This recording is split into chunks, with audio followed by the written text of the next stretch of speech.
Thank you, brothers and sisters. I declare our business meeting to be open. We've got 2 orders of business this morning, and here's the order that we'll do it. You should all have ballots for pastor for 2026. We have 3 candidates. They've all accepted nomination. So please be filling out your ballots. The priesthood will be gathering the ballots, and they're going to tabulate the vote. Since we have 3 brothers that are running for pastor, it's possible we will not have anyone with 50% in the first ballot. That's a possibility. We may have.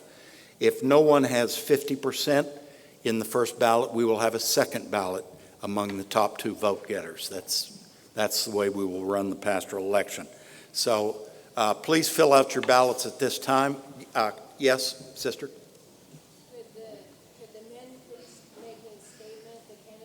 They would like to. I know some of them don't want to, but if somebody wants to, they're welcome to. She wants to know if any of the candidates for pastor would like to make any kind of comments before the vote takes place. They're welcome to do so at this time if they want to.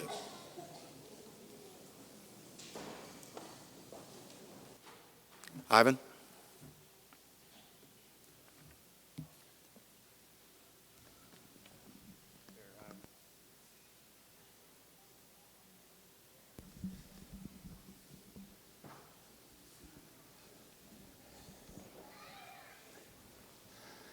I've thought a lot about what I would say given this opportunity. There's so many thoughts in my head. But I would just want to say that in the past few years, I have made an honest effort of listening to God's voice and acting upon that, even when it was uncomfortable or scary. And I feel like this is a big step. And honestly, I'll be transparent, I am a little bit anxious about the responsibility that comes with leading a shepherd group this size. It's one thing to have 5 people in your living room on a Friday night. It's another thing to lead a group of 150 souls. But I do know that God is good, that He is still on the throne, that prayer changes things. And I know that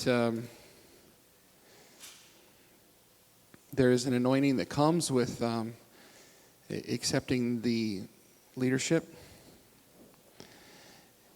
And so I'm willing and honestly eager to be your pastor if that is the will of the body. A little bit about where I feel like God has for the branch.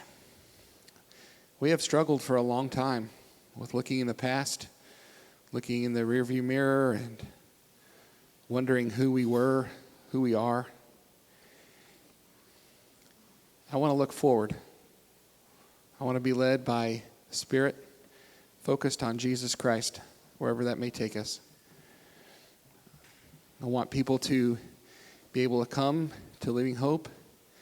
Maybe it's the only time in their whole week that they come and feel the love that accompanies Christ's ministry.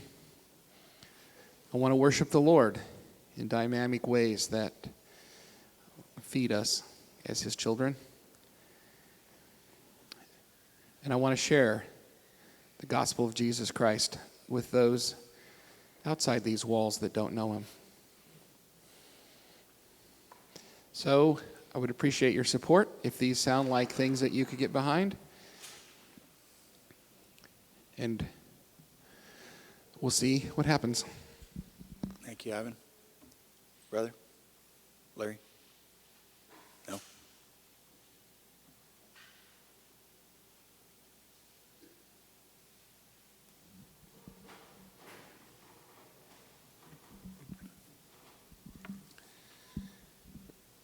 Well, I would just like to echo shortly with what Thoric has prepared and brought to us today, and what Ivan said, and I would just consider it an honor to be your pastor again, and that we would concentrate on those things that of loving God, loving each other, and being good disciples. So thank you. From my standpoint, we can't lose. We have 3 wonderful nominees for pastor, and if you haven't filled out your ballots, now would be the time to do it, and the priesthood will be passing among you to pick them up.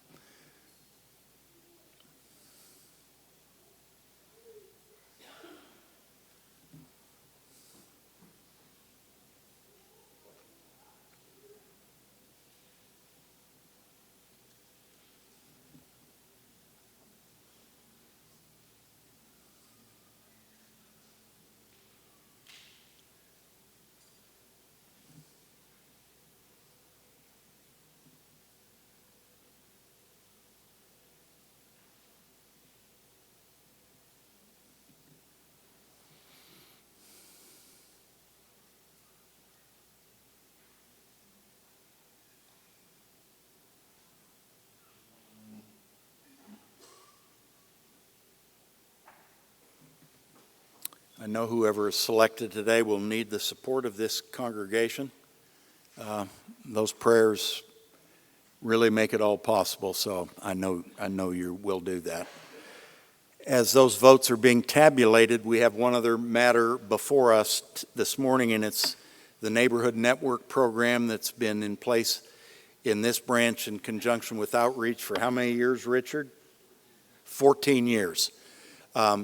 If you're not aware of the fact, that's been supported by a company called Harvesters here in Independence, or Kansas City, I guess, that provides food to us, some of it at no cost and some of it at little cost, huge reduction in cost. And we've been picking it up twice a month and had meetings in the evenings twice a month. We have been taken off the rolls of Harvester. I think Harvester's still providing food, but they're not providing food to small groups such as ours. So the neighborhood network we've known for the last years is coming to a close this month. It's over for us. So the question before us is, we actually have a budget item that's been approved in our budget for $300 a month to purchase to go toward purchasing the food that's been sold to us by Harvesters.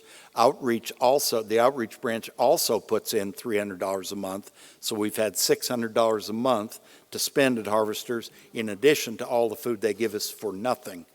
We've got, I think, probably 12 families. Richard can correct me if I'm wrong. I think we have about 12 families. Sometimes we have a little bit more. Sometimes we have a little bit fewer that have been taking it, that have had the benefit of the food that's been provided to them every other Tuesday evening. Times have changed. Harvesters has cut us off, if you will.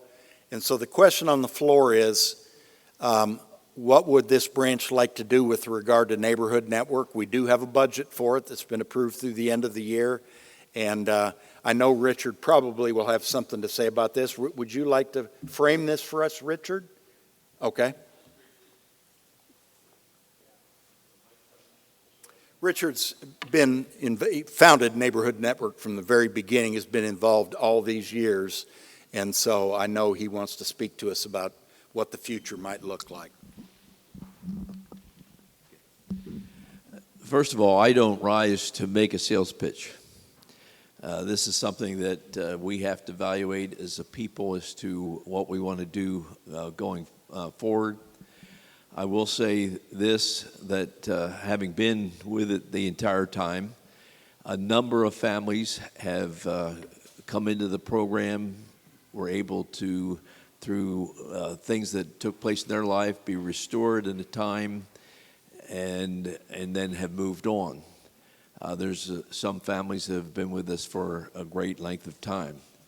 I would just invite you to reflect upon the Genesis 7:23, where it says that the Lord called his people Zion because they have one heart, one mind, and they dwelt in righteousness, and there was no poor among them. I will tell you that this has had great benefit amongst the people. But when I said I'm not making a sales pitch, is that there are a variety of ministries that can help within a community. And so this, if this program comes to a close, then we need to see other areas of which we can benefit the people. But I would just say that from my standpoint, that I would like to see it continue, but don't take that any further than that. That's just my perspective. And in that, the help that can be made within our community and reach out in community, what we can do in terms of expanding the income for this thing is to add other branches to participate in it. So those things are before you. And really, unless somebody has a question about the program, that's all I wanted to say at this time. Richard, do you have a motion you'd like to bring before the branch? Okay, well, I'll move that we continue. And in doing so, you'd have some questions. And I will say this, is that there are ways in which we can do it where it would be adjusting to what now is before us. And that could mean a couple of things, that it could be that instead of 2 Tuesdays a month, we do it 1 Tuesday a month. And then as far as income, there are other ways in which we can raise food by going to the marketplace with Aldi's and Price Chopper and Hy-Vee and others, and solicit them, so that there are things that could be done. I would say this, that if we would decide to support this, what I would suggest is that we give it a 3-month trial and see if that would work. But again, brothers and sisters, there's not anything you're going to do in this thing, voting either way, that's going to cause me to say, oh, I'm disappointed, or that kind of thing. No, we are in this together. Let's do what we can to promote Zion here in the center place and be a blessing to the community. And so that's what's laid before us.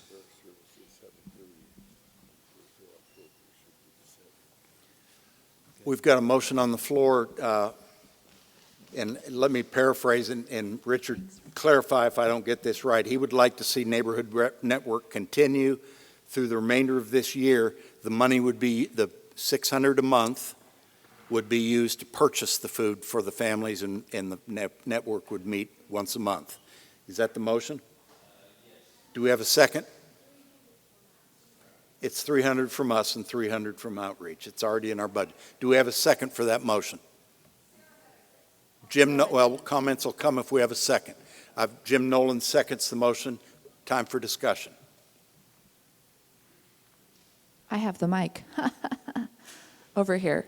Okay, so I appreciate Richard's clarification, because that was basically what I was going to ask. I was a little confused. I think it's a really good idea to give it a 3-month kind of trial, because not only we'll be voting on the budget, but also we'll be able to participate in the Simple Church retreat, which may help our perspective understand where we want to go as a branch.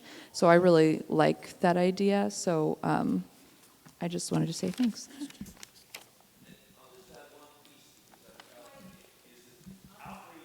Has already agreed to support it.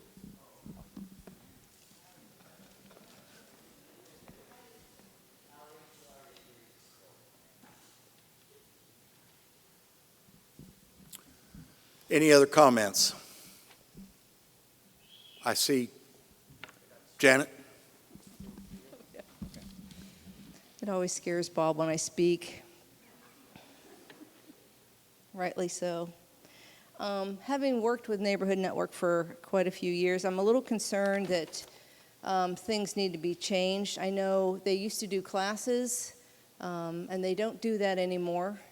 We get absolutely no help to pick up food, set up food, tear things down. It's disheartening because they used to be more of a family, and I don't see that really. They just come for their food and they're gone. Obviously, the food at Harvesters is bleak. And I think we should probably start doing maybe some means testing, because sometimes I don't think that some of the people necessarily need the food. I know some people take the food and they'll give it away, which is fine because I don't want to see it wasted. But I think that we need to really evaluate the program a little bit further. Any other comments? I'm seeing pointing. Okay, sister. I just wanted to second what Janet said, because we were involved with Harvesters too, and there seems to be some things that need to be changed in the program.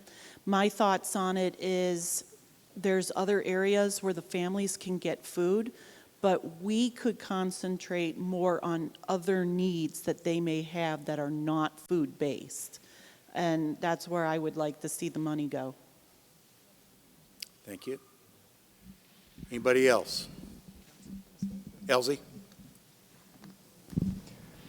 I've been with Neighborhood Network for almost since it started, just shortly after it started. And one of the things that has happened is that more and more organizations are going to Harvesters, and that's why the smaller ones got shut out. Coming from my house in the morning, I go by two places that have grocery giveaway, and you see them all the time advertised because they want to do the big thing. I feel like the amount of money we contribute on a purchasing basis wouldn't buy enough to make it worth the effort. When there's other areas that we could go into or look at for ministry where that money could be used, that would be more effective even in the community. There's needs all around us, and as I've watched it basically deteriorate over the years, I'm not sure that would be the best place, the best ministry that we could give, just buying groceries, when there are 3 places that I know of, probably within 5 miles of here, where people can drive in and have boxes set into their car and leave without any effort at all. And so I would be in favor of putting those funds to a different use, and that would be up to the body also. Other comments? It's been a ministry long-standing in this branch, so now's the time to speak up if you feel one way or the other. Down here, Dale.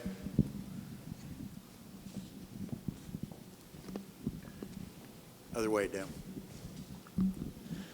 Down here at every other Sunday, different from ours, the next Sunday or whatever before, at 23rd and Main Street at that church that's there. I think it's called the Abundant Life or something like that.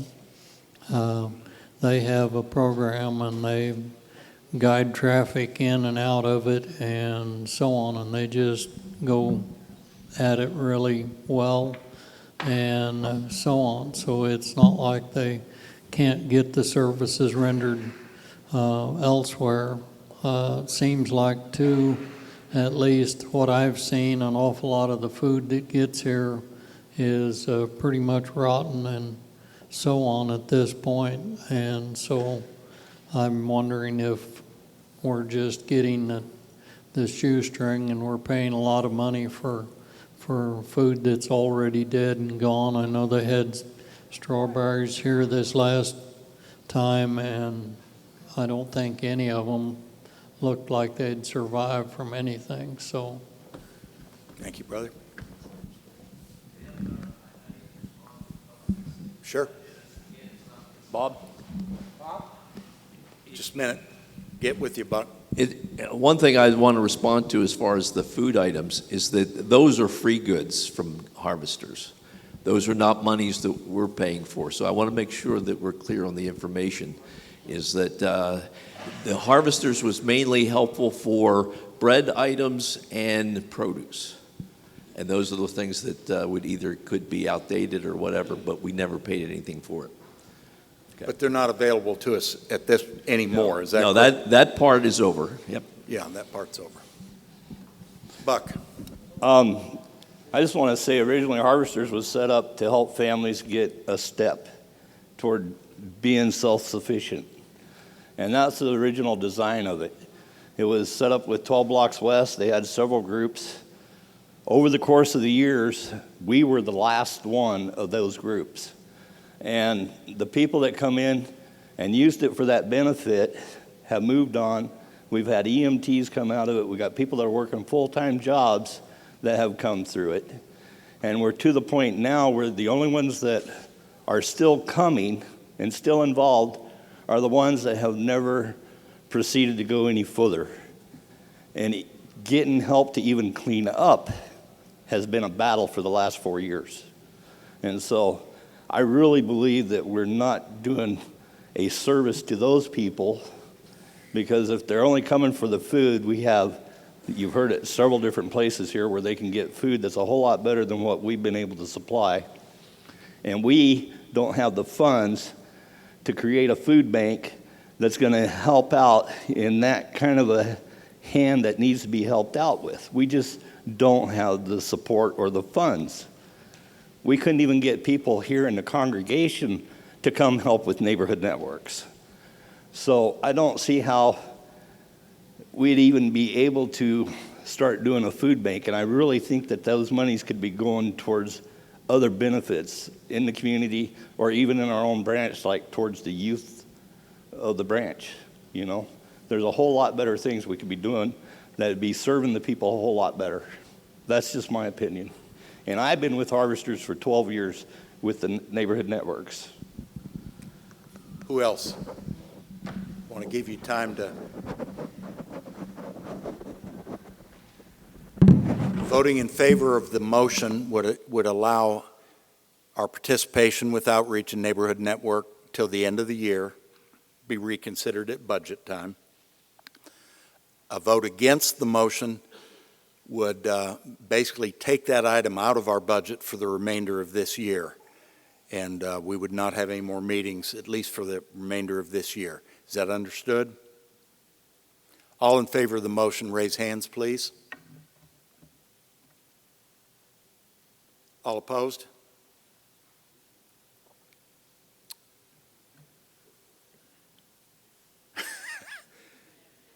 That's a close one, isn't it?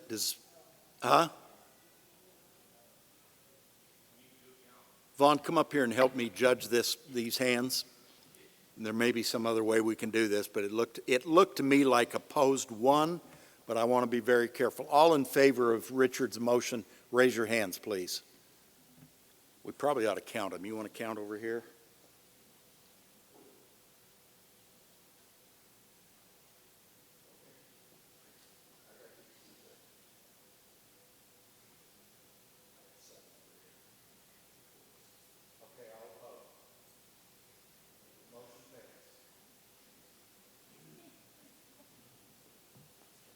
I would just reiterate again, we'll have another budget meeting in November under your new pastor. Anything can be reconsidered. This is a budget item, so it can be considered at that time. We're ready to go home early. We did elect a pastor with over 50% of the vote on the first ballot, and your new pastor is Brother Larry Kane. God bless. Have a good week, guys.